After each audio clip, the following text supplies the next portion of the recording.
The alternative analysis process that we followed was a little bit unorthodox compared to some of the more traditional senior design projects.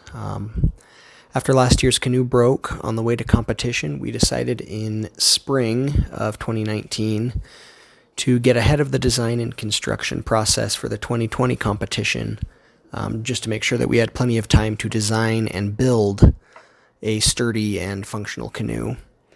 And one of the decisions we made that spring was to complete the preliminary design of the canoe over the summer so that we could start construction as early as possible in fall 2019. We decided on canoe dimensions and on using a shallow V hull type in April, and I was given the task of creating our 3D hull model over the summer. I don't have a lot of experience with 3D modeling, and I spent a lot of that time Googling and beating my head against my monitor a little bit as I tried to come up with a canoe model. And due to my lack of experience, the canoe hull design wasn't quite finished over the summer, but was completed in September of 2019. And at that point, we started mold construction on the shallow V hull type canoe that we had designed without ever having actually completed an alternative analysis.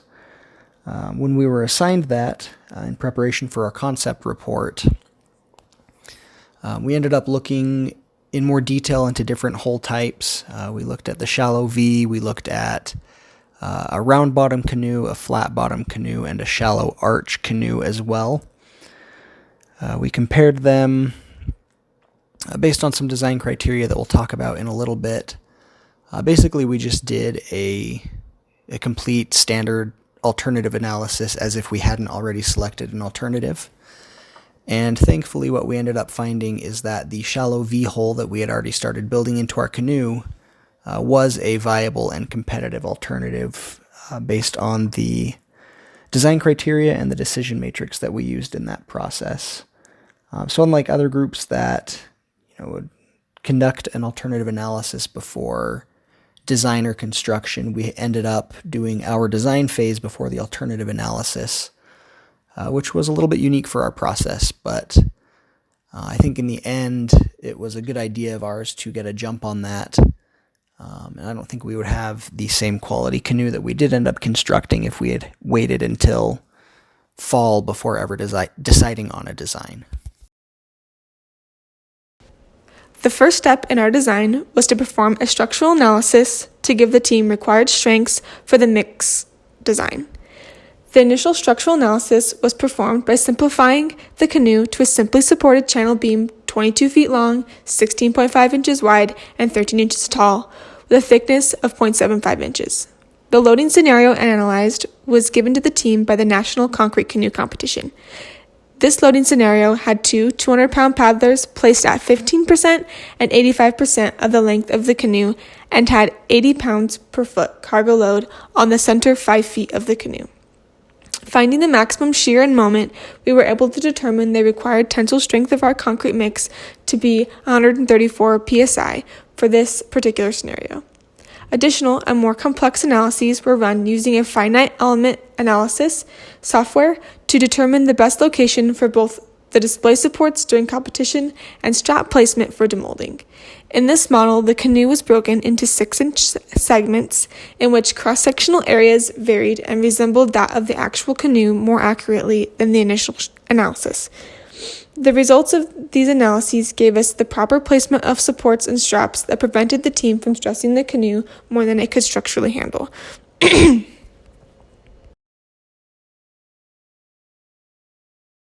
The mold was constructed by taking the 3D model and slicing it every 6 inches along the entire length of the canoe to get 41 cross-sectional shapes.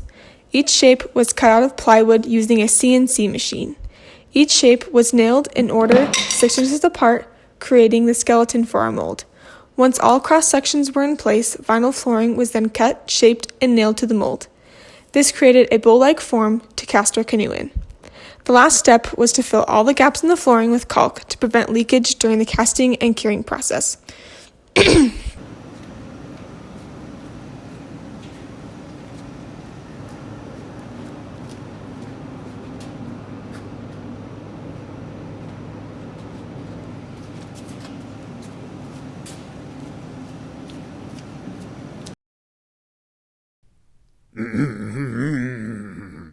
The concrete design process was an iterative process. So once we had our structural calculations and determined our tensile and compressive strengths, we then designed our concrete mixes with the help of the CEE materials class and some of our own testing. And we were able to come up with cylinders with our desired water contents and aggregate contents. One thing that was difficult about this year was we had to use eudolite shale, which is a natural aggregate, part of our design criteria. And this inherently makes the cylinders and the concrete mix heavier. So we had a safety factor on our tensile strength. So we ended up using our second highest tensile strength concrete. And we didn't really need to use this tensile strength. We had a reinforcing mesh that if we settled for a lighter mix, it would have been enough for our canoe. And when we would put our cylinders in water, they would sink. And when we did our calculations, we just barely sank. So we got a little nervous towards the end of the construction process because we had to worry if the styrofoam in the boat, in the bulkheads, would be enough to give the boat flotation to pass the swamp test, being it's pushed entirely underwater and it needs to come back up. In regards to the theming of the boat, we started with a few different ideas far away from the Viking theme. We had a bowl of noodles that we called canoodles, just for the pun. Very funny, we all know. We also had C++, spelled SEA++. I'm laughing on the inside, but don't want to for this presentation on the outside. We also had a bunch of different Viking names like Fartig and Skorsthrokrik. I don't know if that was actually a name, but it may as well have been. I couldn't pronounce many of them. And we settled on Norse code because it's a pun. And there are probably a lot of people who appreciate a good dad joke at the ASCE competition. And that's what we settled on. We made lots of concrete spears. We designed a hammer to be engraved on the boat itself. And we also designed some skulls and candles to put into the bulkheads of the canoe. And one really cool thing about these skulls was we could keep reusing the molds every time we had extra finishing mix from patching up the canoe. So we could cast some skulls and just use them as souvenirs and trinkets for the other club members, boost some morale, because nothing says morale boost like some skulls, but it was a good way to make sure we never wasted concrete. What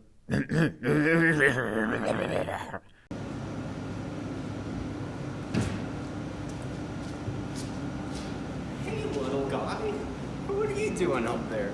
Who put you up here? You silly goose. You're gonna get hurt. There. Where do you go? Screw you. It's fine. It's fine.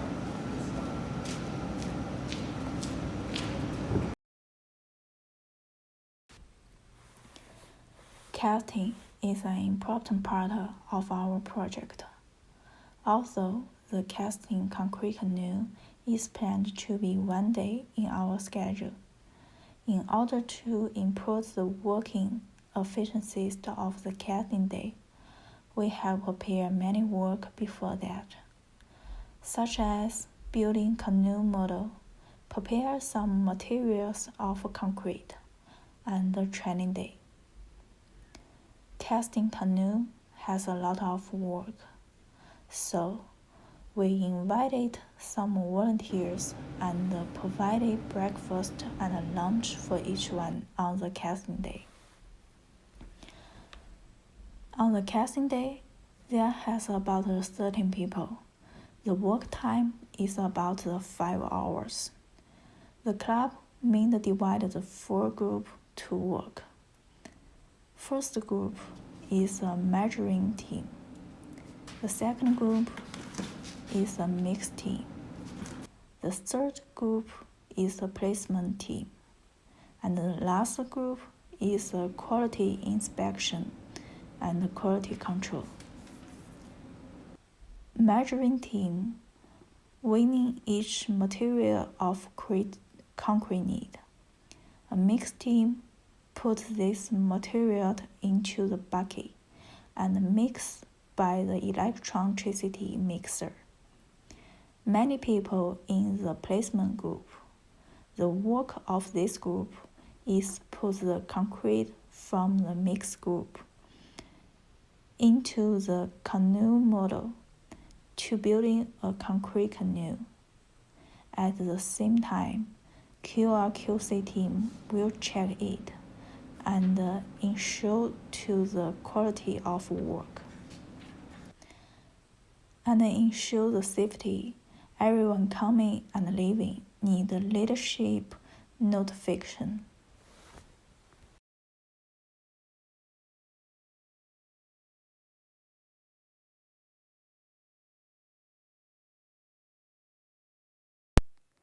All right, now I've gone through what we accomplished for this project, but how do we do it? Well, so many emails. Keeping the project rolling means keeping each person involved up to date with project status, their responsibility, and the data they need to fulfill it. At the start, our team committed to weekly in-person meetings to provide updates and coordinate the next steps we needed to take. We send out an email with an agenda each time. Soon, we added weekly meetings with the USU Concrete Canoe Club and our professional advisors. Those needed agenda emails as well. And what had to happen when something important came up after the weekly meeting? Well, a long stream of emails, because that meeting was the only hour we had in common that week, and it could not wait till next. Then there were the good emails of people helping out, and the less than ideal emails saying, oh shoot, we need that value ASAP, but it's going to take days to measure. Fortunately, this communication consistency kept us on schedule as intended. We specifically made more time for key tasks to cover any delays when developing the project schedule, and we kept within that buffer time. Developing the project schedule was a process of combining the requirements of Viking engineering for senior design with the demands of the concrete canoe competition. This generally resulted in our team completing design steps in advance of what was required for class. Each submission included a discussion of, wait, we're at this point already, but this assignment assumes we're at this previous point, so don't include everything there. We've got to turn it more in later. Physically building the canoe with the club added another dimension to project management. We intended to be designing, then implementing, but fairly often the best option was to document what had happened after the first design hit implementation. At that point, it tended to either shatter or morph into a better plan. This process required consistent reevaluating and discussion to ensure everyone knew about and was satisfied with the new plans.